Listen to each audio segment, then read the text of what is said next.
Je suis Carole Nambele-Vaneski, galeriste d'art. J'ai fondé ma galerie en 2010, voilà, dans cet endroit, rue d'Autancourt, dans le 17e, Paris.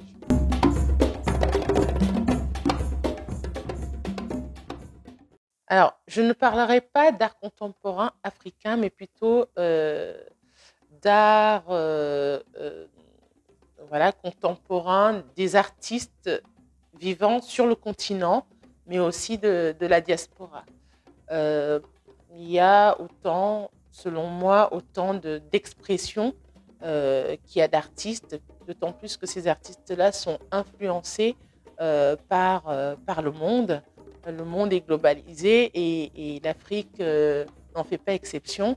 Donc les artistes qui travaillent, qui vivent en Afrique ou partout dans le monde, ces artistes-là sont influencés par leur environnement, par ce qui se passe dans le monde.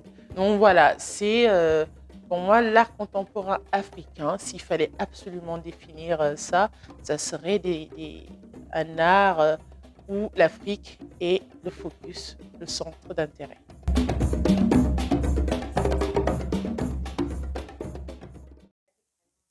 Alors, je dirais que les artistes que je représente, ce sont souvent des artistes que j'ai eu à rencontrer.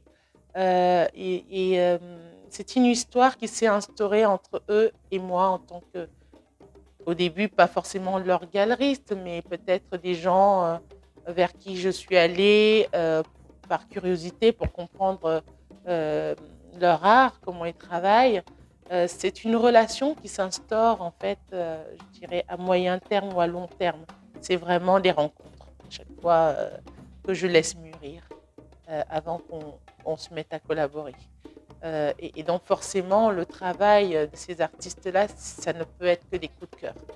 Euh, voilà, c'est comme ça que je sélectionne les artistes avec lesquels, enfin je sélectionne, c'est-à-dire d'un commun accord qu'on décide de travailler ensemble à un moment ou à un autre de notre rencontre.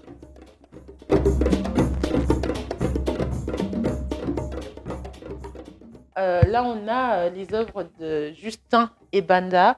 C'est un artiste camerounais qui vit entre Yaoundé, Douala, Paris et Cherbourg. C'est quelqu'un qui travaille sur l'histoire en tout cas sur ce travail-là. C'est l'histoire du wax, des imprimés tissus africains, dits africains. Et il questionne justement cette histoire pour savoir comment ce tissu a fini par arriver en Afrique et éclipser finalement les tissus d'origine, les vrais tissus africains traditionnels, comme le bogolan, comme le ndop au Cameroun, et bien d'autres tissus qui étaient déjà là avant l'arrivée du wax.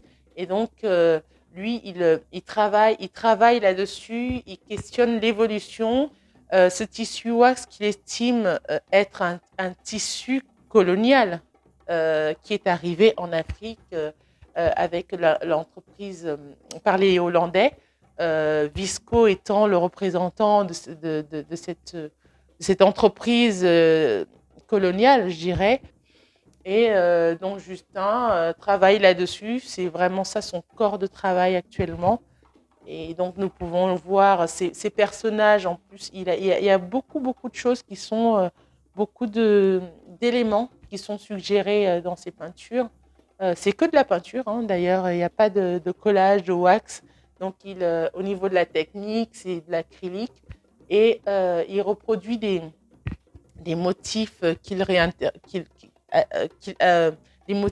des motifs wax euh, euh, pour lesquels il réinvente en fait les significations.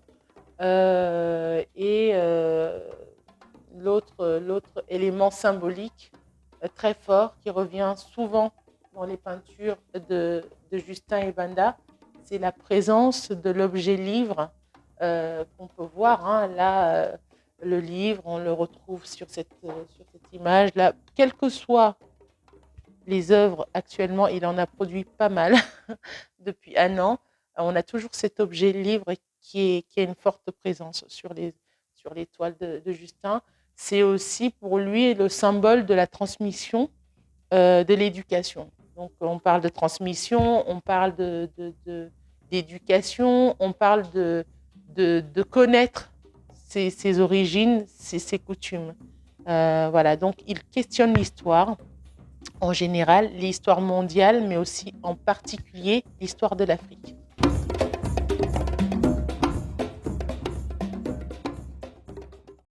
C'est qu'il n'y a pas une fin, nous ne sommes qu'au début de quelque chose. L'art contemporain dit d'Afrique, j'ai envie de dire l'art contemporain avec des artistes qui travaillent sur l'Afrique ou des artistes africains en Afrique ou de la diaspora ne fait que commencer. C'est un marché en plein essor. C'est un marché enfin qui, pendant des années, a été très en retard ou en tout cas invisibilisé.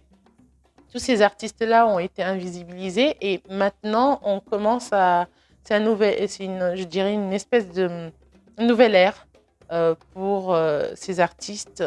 On voit bien que ils sont de plus en plus représentés dans les foires, qu'il y a de plus en plus de galeries d'ailleurs qui ne s'intéressaient pas à tous ces artistes qui s'y mettent, qui commencent à proposer des artistes africains.